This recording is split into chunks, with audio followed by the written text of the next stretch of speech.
From the World Economic Forum perspective, with the stakeholders, various parts, how can you try to work with everyone to avoid it, at least to a certain extent? The first thing we have to avoid, if we're going to avoid recession in 1/3 of the economies, is then to stop the economic fragmentation. There will be no recovery without a trade and investment recovery. That's very clear to the World Economic Forum. Secondly, we are seeing some more silver linings now than we did just a few weeks ago.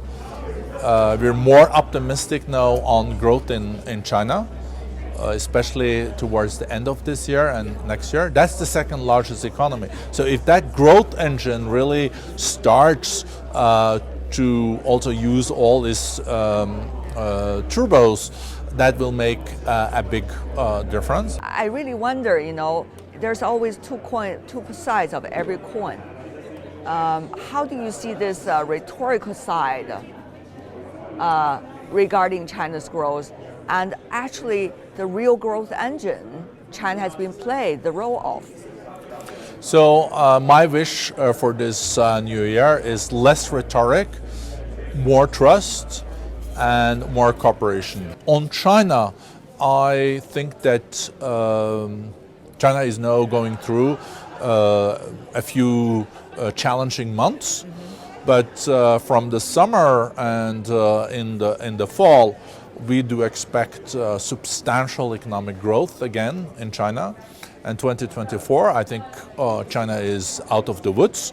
And Chinese economy is going to grow substantially. I think also the Chinese leadership is also very much focused on domestic consumption.